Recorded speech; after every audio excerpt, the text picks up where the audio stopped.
আসসালামু আলাইকুম সুপ্রিয় শিক্ষার্থীরা, কেমন আছো তোমরা সবাই? আমি কাজী পরশ, পড়াশোনা করছি ঢাকা বিশ্ববিদ্যালয়ে। তোমাদেরকে আজকে অ্যাডজেক্টিভের উপর একটি গুরুত্বপূর্ণ ক্লাস নেব, যেখান থেকে বিশ্ববিদ্যালয়ের ভর্তি পরীক্ষাতে প্রায়ই প্রশ্ন আসে।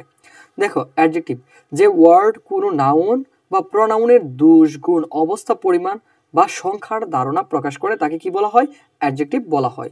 দেখো, অ্যাডজেক্টিভ বাক্যে মডিফায়ার হিসেবে সর্বদা নাউন বা প্রনাউনকে মডিফাই বা কোয়ালিফাই করে। তাহলে আমরা সহজে মনে রাখতে পারি, যেই ওয়ার্ড দ্বারা বাক্যে নাউন বা প্রনাউনকে মডিফাই করে তাকে কি বলা হয়? অ্যাডজেক্টিভ বলা হয়। তাহলে সবাই একটু খেয়াল করো, দুইটা উদাহরণ দিলাম। Samantha is considered a talented girl. তাহলে এই যে আ ট্যালেন্টেড গার্ল, এই ট্যালেন্টেড কাকে মডিফাই করতেছে? গার্লটাকে বিশেষিত করতেছে। আমরা বলতে পারি গুড গার্ল, ব্যাড গার্ল। তো এই গুড, ব্যাড, ট্যালেন্টেড এইগুলো দ্বারা কাকে মডিফাই করতেছে? এই গার্ল নামক নাউনটাকে। সেই কারণে ট্যালেন্টেডটা কি হবে?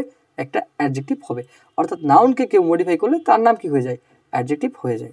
তারপরটা একটু খেয়াল করো, শি ইজ ভেরি ট্যালেন্টেড। তাহলে দেখো, শি ইজ ভেরি ট্যালেন্টেড, সে খুবই কি মেধাবী। তাহলে এই ট্যালেন্টের দ্বারা কাকে মডিফাই করতেছে? শিকে, কারণ সে যা মেধাবীটাও কি তা। সেই কারণে এখানে কাকে মডিফাই করতেছে? প্রোনাউনটাকে। তাহলে আমরা প্রথম বাক্যে দেখলাম নাউনটাকে মডিফাই করলে কি হয়? অ্যাডজেক্টিভ হয়। একইভাবে প্রোনাউনটাকেও যদি কোনো ওয়ার্ড মডিফাই করে তার নামও কি হয়ে যায়? অ্যাডজেক্টিভ হয়ে যায়। আসো আমরা একটা প্রশ্ন দেখি বিশ্ববিদ্যালয়ের ভর্তি পরীক্ষাতে আসা। জেইউ সি ইউনিটে 21-22 সালে প্রশ্নটা এসেছিল। He is a fast learner. এখানে ফাস্ট শব্দটা কোন পার্টস অফিস? অবশ্যই তোমরা পারবে, কারণ আর্টিকেলের পর যদি দুইটা ওয়ার্ড থাকে তাহলে প্রথমটা হয় অ্যাডজেক্টিভ, দ্বিতীয়টা হয় কি? নাউন। ঠিক একইভাবে আমরা অন্য একটা সেন্সে বলতে পারি he is a fast learner. First দ্বারা কাকে মডিফাই করতেছে? লার্নারটাকে। আর লার্নারটা কি? নাউন। যেহেতু সে নাউনটাকে মডিফাই করতেছে, আর নাউনকে মডিফাই করলে কি হয়ে যায়? অ্যাডজেক্টিভ হয়ে যায়। এই কারণে আমাদের এটা অ্যান্সার কি হবে? অ্যান্সার হবে অ্যাডজেক্টিভ, অর্থাৎ সি নাম্বারটাই আমাদের সঠিক answer. Okay, he is a first learner, এখানে ফার্স্টটা হবে কি? একটা অ্যাডজেক্টিভ। আচ্ছা, তারপর এখানে একটা বিষয় খেয়াল করো, হি লাইকস আমেরিকান কার। তাহলে আমেরিকান দ্বারা কাকে মডিফাই করতেছে? কারটাকে। যেহেতু কার নামক নাউনটাকে মডিফাই করতেছে, সেহেতু আমেরিকানটাও কি হয়ে যাবে? আমেরিকানটা হয়ে যাবে অ্যাডজেক্টিভ। ওকে, এটাও কিন্তু খুবই গুরুত্বপূর্ণ একটি বিষয়।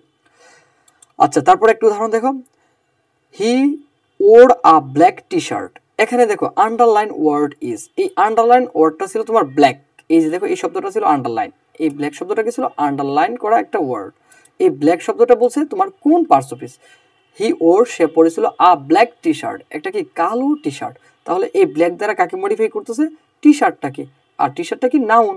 এই নাউন বা নামকে মডিফাই করার কারণে ব্ল্যাকটা কি হয়ে যাবে? অ্যাডজেক্টিভ হয়ে যাবে। এখানে সঠিক অ্যান্সার কি দাঁড়াবে?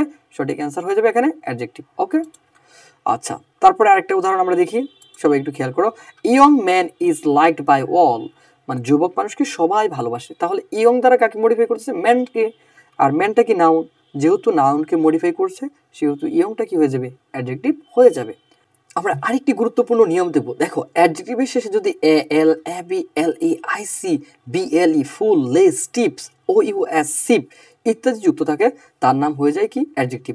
অর্থাৎ কোনো একটা শব্দের শেষে যদি এই ওয়ার্ডগুলো দেখতে পাও, তাকে কি বলা হবে? অ্যাডজেক্টিভ বলা হবে। তবে একটা বিষয় মাথায় রাখতে হবে, এ এল যে ওয়ার্ডটা আছে, এটা যদি শুধু নাউনের শেষে থাকে তখন হবে অ্যাডজেক্টিভ।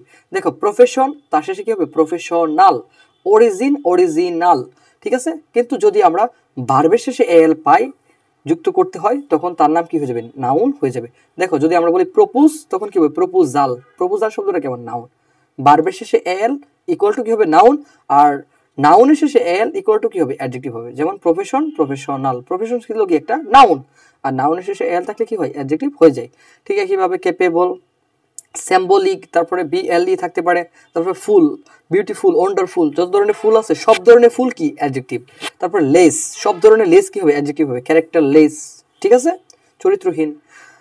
তারপরে দেখো, টিপ, টিআইভি শব্দের শেষে টিপ থাকলে কি হয়? সেটার নাম অ্যাডজেক্টিভ হয়ে যায়। যেমন অ্যাট্রাকটিভ, অ্যাটেন্টিভ। তারপর ও ইউএস যদি থাকে, কারেজিয়াস, অ্যাংশাস, এই ও ইউএস যদি শব্দের শেষে থাকে তার নাম কি হয়? অ্যাডজেক্টিভ হয়ে যায়। সিপ, এক্সপেন্সিভ, বলে না এক্সপেন্সিভ কার। তো এই সিপ শব্দটা সেন্টেন্সের শেষে থাকলে কি হবে? অ্যাডজেক্টিভ হিসেবে গণ্য হবে। আসো উদাহরণগুলো একটু খেয়াল করি। হি ইজ আ প্রফেশনাল কিলার, সে কি? একজন প্রফেশনাল খুনি। তো এই যে প্রফেশনাল, তার কাকে মডিফাই করতেছে? কিলারটাকে। সেই কারণে প্রফেশনালটা কোন পার্টস অফিস হবে? অবশ্যই তার নাম হবে অ্যাডজেক্টিভ। আশা করি আজকের ক্লাসটি সকলের ভালো লেগেছে। ভালো লাগলে আমাদের সাথেই থাকো। ধন্যবাদ সবাইকে।